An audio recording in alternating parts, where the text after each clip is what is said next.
নমস্কার বন্ধুরা, আমি শ্রাবণী আপনাদের সবাইকে স্বাগত জানাই আমার শ্রেয়াস কিচেনে। আজকের পর্বে আমি নিয়ে এসেছি এগ ফ্রাই রেসিপি।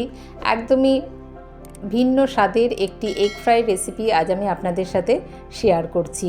ডিমের ভুর্জি বা ডিম ফ্রাই বলতে পারেন। এইভাবে খেতে কিন্তু দারুণ স্বাদের হয়।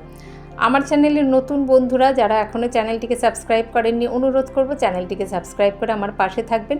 আর যে সকল বন্ধুরা আমার পাশে আছেন তাদের অসংখ্য ধন্যবাদ জানিয়ে চলুন রেসিপি শুরু করা যাক। রান্নাটা করছি রিফাইন্ড তেলে। কড়াইতে 2 টেবিল স্পুন তেল দিয়েছি। তেলটা খুব ভালো করে গরম হলে তাতে মাঝারি সাইজের একটা পেঁয়াজ কুচিয়ে নিয়ে দিয়ে দিয়েছি। পেঁয়াজটাকে হালকা রং ধরে আসা অবধি ভেজে নেব। পেঁয়াজে হালকা গোলাপি রং ধরে এলেই দিয়ে দিচ্ছি এখানে আদা রসুন বাটা 1 চামচ।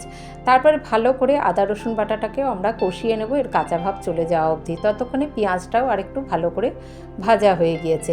এখানে চাইলে আমি আদা রসুন বাটা ব্যবহার করেছি, আপনারা আদা রসুন কিন্তু কুচিয়ে নিয়েও ব্যবহার করতে পারেন। এবার দিয়ে দিচ্ছি আন্দাজ মতো নুন।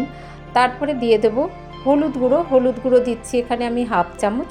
আর জিরে গুঁড়ো ধনে গুঁড়োও আমি 1/2 চামচ করে ব্যবহার করছি। জিরে গুঁড়ো ধনে গুঁড়ো দিয়ে দিলাম 1/2 চামচ। তারপর সামান্য একটু জল দিয়ে ভালো করে গুঁড়ো মশলাটাকে আমরা কষিয়ে নেব। গুঁড়ো মশলার কাঁচা ভাব চলে যাওয়া অবধি গুঁড়ো মশলাটাকেও এখন ভালো করে কষিয়ে নেব।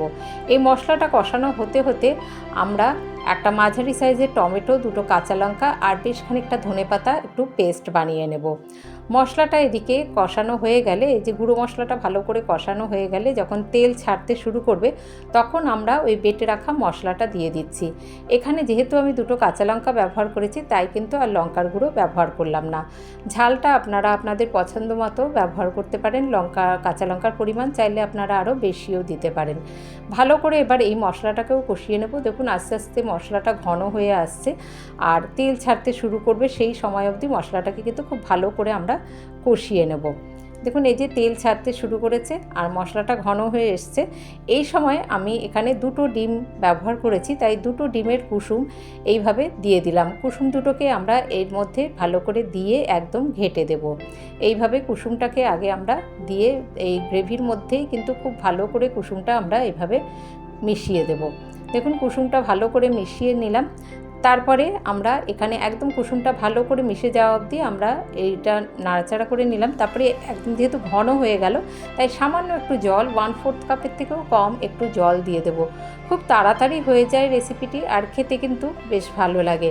ডিনারে রুটির সাথে কিন্তু চটজলদি এই রেসিপিটি ট্রাই করে দেখতে পারেন। আর ডিমের সাদা অংশটা আপনারা চাইলে গ্রেট করে নিয়েও দিতে পারেন। আমি এখানে সাদা অংশটা একটু ছোট ছোট করে কেটে নিয়েই দিয়েছি। তারপরে সেই সাদা অংশটাও দিয়ে দিলাম। দিয়ে এই যে একটুখানি ছোট ছোট করে ভেঙে দিচ্ছি, যেগুলো মনে হচ্ছে একটু বড় লাগছে সেগুলো একটু ভেঙে দিচ্ছি। এইভাবে ছোট করে কেটে দিয়ে আমি সাদা অংশটা দিয়ে দিয়েছি। সেটাও এইভাবে মশলার সাথে মিনিটখানেক একটু নাড়াচাড়া করে নিলাম। তারপরে দিয়ে দিচ্ছি একদম শেষে 1/4 চামচ গরম মশলার গুঁড়ো।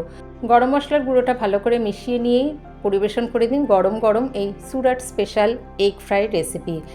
এইভাবে এই রেসিপিটি ট্রাই করে দেখবেন, খুব তাড়াতাড়ি হয়ে যায় আর খেতেও কিন্তু হয় দারুণ স্বাদের। চাইলে এখানে একটা ডিমের পোচ এর উপরে সাজিয়ে দিতে পারেন, আমি আর সেটা করিনি। এইভাবে মানে 2টো সিদ্ধ করা ডিম দিয়েই বানিয়ে নিয়েছি এই সুরাট স্পেশাল এগ ফ্রাই রেসিপিটি ট্রাই করবেন আর আমাকে সাপোর্ট করতে চ্যানেলটিকে সাবস্ক্রাইব করার অনুরোধ রইল। যে সকল বন্ধুরা আমার পাশে আছেন তাদের জানাই অসংখ্য ধন্যবাদ। আমি ওপরে 2টো পাকা লঙ্কা এইভাবে দিয়ে সাজিয়ে পরিবেশন করলাম। আজ তাহলে আসি, ভালো থাকবেন সকলে, ধন্যবাদ।